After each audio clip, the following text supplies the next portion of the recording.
whatnot. Yes, but it's like you're getting a perfect tiebreaker. Right? Yeah, you get a perfect tiebreaker. So first off, they're not dragging you down. Even if you do play someone terrible, and then there's always the off chance you'll play someone really good, round 1 or 2, and then there's always the chance that you just draw bad and you lose to someone terrible. Like, there's for what it's worth, I agree. I lost in round 2 of NASA at the time. But to be fair, person who you beat. To be fair though, Prem, to be fair, the person you beat round 1, I would hate to be that guy because I knew I lost to you. So it's like.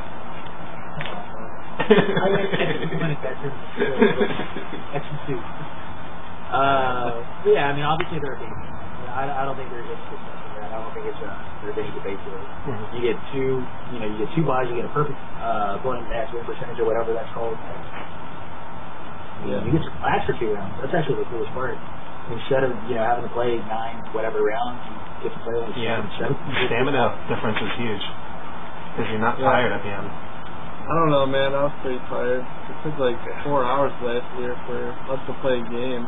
We didn't start till like 1 or 2 o'clock, so that's the other side of it.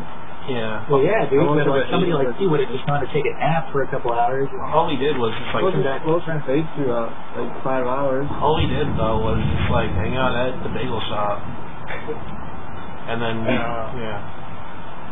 For me, I guess it's all about perspective. Like, what do you want out of nationals?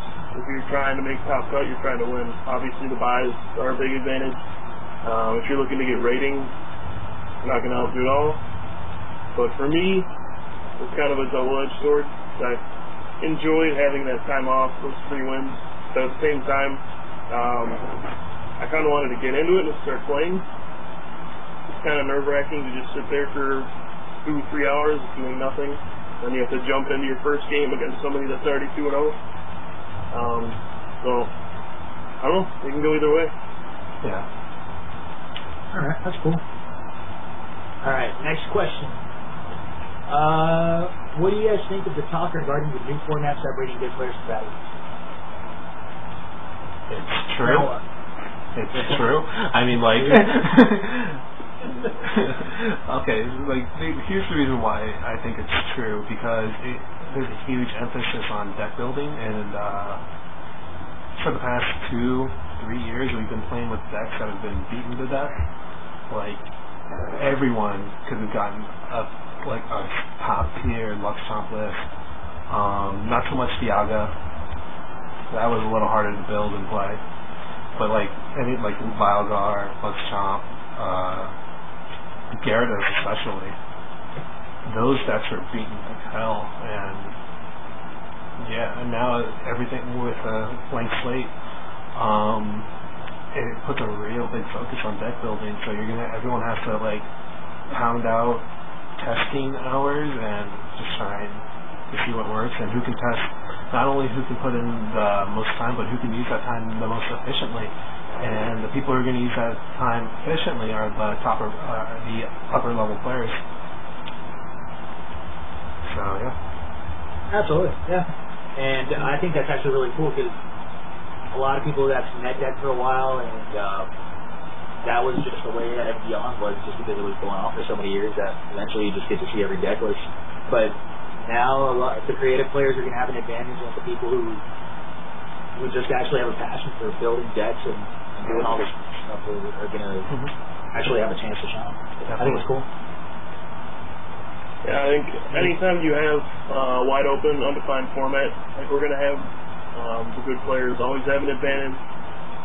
Just in terms of deck building, and sort of like you'll see new situations, and I think worse players are worse at adapting to like new situations they haven't seen before. Like in this previous format, you've seen pretty much everything. I mean, every deck was around for God knows how long. So you knew pretty much every matchup in and out. But now everything's brand new, everything's untested. So the good players have an extreme advantage, and I think you'll see that at Nationals. Yeah. Absolutely. Alright, so Drew, anything? mic off? Can't hear him. Alright, Can't hear you, Drew. Next Oh, question. it's next. Oh, there you go. Yeah, you're good. Yep. Alright, sorry about that. I had to yell at Kelly, so I muted it. But I agree. That's all I'd say. So good players going to do really well on that. So I wouldn't be surprised if you saw like the majority of top cut of name players. So This one I think is actually pretty interesting though. How much of an impact do you think the new trainer rule has on the HS on format? And should it go back to the previous rule? I'll start this one again. No, I don't think it. Just the way the game plays out now is, I think it's fine. A lot of the trainers have been nerfed heavily, so it's not as fast as previous formats were. So you don't have like someone going kind of ridiculous on Rare Candy, T1, or Broken Time Space. So like now it's more about setting up, and you kind of have, if you have like the one lone basic and you can't play trainers and you're going first, you could potentially lose right there against something ridiculous, against something like really like a cheap basic who does like 20 damage and then a bunch of plus stars come flying down and you just lose. Whereas like if you can play trainers, you can actually get some Pokemon out and then you won't die right away. So I think you actually have to have trainers turn 1 for the opening player in this format, and I think it's fine because everything's just a lot slower. What was the question again? The question is exactly how much of an impact do you think the new trainer rule has on the TSS on format, and should it go back to I don't think it's the trainers, but just going first is too big of an advantage. You just get to evolve first, and that's huge.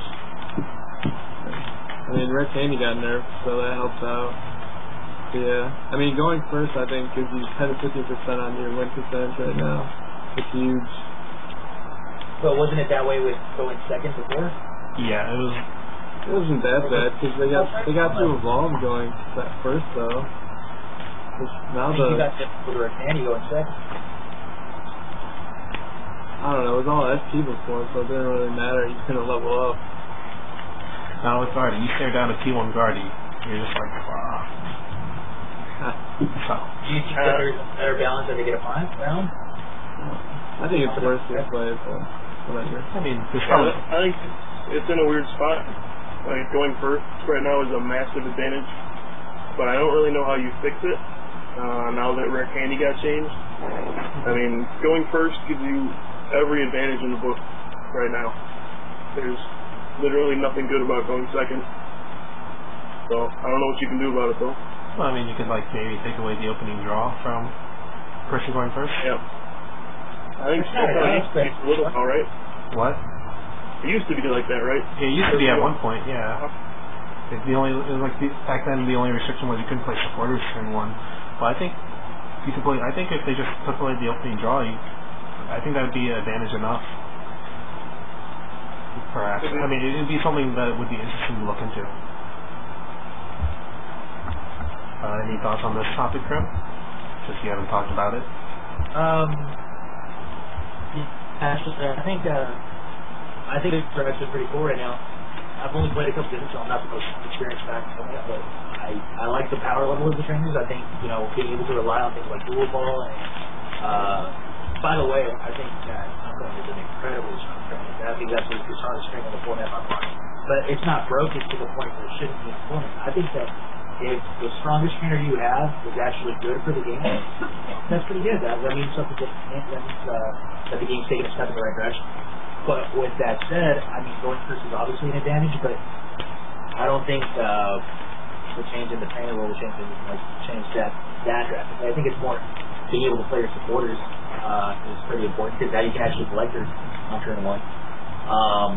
So, I mean, and judge on turn 1, I think is the biggest one. But I don't know. I don't think the trainer change is that bad. I think the trainer change is actually good for the game. But I also think that they need to do something about going first, because I can see a lot of games ending because of that, and that's something there. All right. Any more questions? Am I wrong? Yeah, keep going. Yeah. Okay. Who do you consider to be the best player in the game right now? Starting with you, Kyle. Oh, definitely not myself. Yeah, I mean, I think we can all agree on that.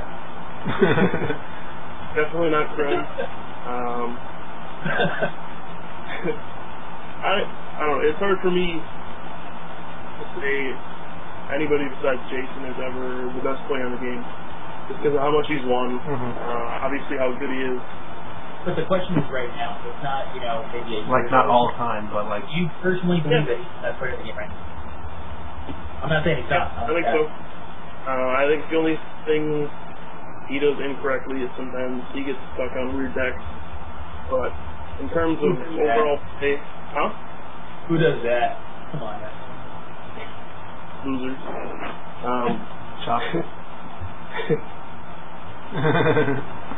But yeah, I think Jason overall, in terms of deck building, strategy, just overall sense of the game, it'll be hard to say anybody's really better than him.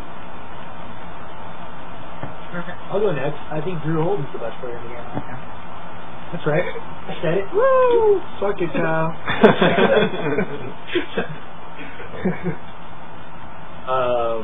I think the Sylvesters have I really don't think we can say who the best player in the game is.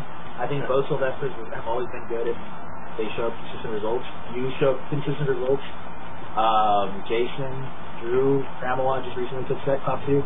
I think that the field is wide open. I think that there's definitely a power level difference between the top players and the next tier, and that's obvious by the tournament rankings. But I don't think that it's quite so defined who the best player is right now. Nothing against Jason. I actually think he's incredible at the game. I don't see him being as a clear-cut best player in the game right now. It's just my opinion. Drew, best player in the game. My man Puka. He's had that run in Nats. I think Nats is harder than the world. Sorry for him. No, it is. I actually agree with that. It's a grind. Yeah. And you got Kyle going to the top 4 every single year. He's a machine. And you have no idea how exhausted I was last year. 3 days of Pokemon, like that much Pokemon, on like 4 hours of sleep every night. That's rough. You're riding Dialga's back like a horse. I don't have them anymore. Yeah. And Cram, you said you agreed with her? Yeah, I think Puka's right now probably, if like the best in my mind. If Tom Dozel was still playing, he had my vote like 100%. He just walks into a tournament. He hasn't played in like a year and a half, and he just goes, "Don't worry, I got this. Top 8 world, top 8 nationals. Goes to worlds, top 8 worlds." And then it's like, oh, well, I haven't played in a year and a half, but I'm still super baller at this. Yeah, just like watching him play gave me like, ooh, nerd chills. So, yeah. Actually, Kyle, this one, an anonymous viewer sent this one in. Who do you think is the best theorizer in the game? Specifically aimed at you. Who theorizes this game better than anybody else? Wonder who sent in that question, because that is a very, very strange question. Nobody really talks about that besides somebody I know. Tough question, man. Yeah, I agree. I think it's pretty tough. Continue. Yeah, alright. You just want me to say it's you, huh? Because you wrote that question. What? You tell me every day that you're the best theoretical mind at any card game I've ever seen. Which you haven't backed up any results by the way. Allegedly I say that, but no, I don't personally think I'm the best theoretical mind of the game. Yeah, I mean, but if you do, I can't. I mean, if you decide that I am, so be it. Just because I broke the format after 2 games of playing the new format. Who do you think is the best theoretical mind in the game, then? For me? Or Grim? Oh, Grim. I think maybe, I don't know, man. Arizona's got a lot of good theoretical minds, and Humor Arizona specifically. Yeah, absolutely. I think I'm the best theoretical mind. Are you kidding me, Kyle? I'm Whoa.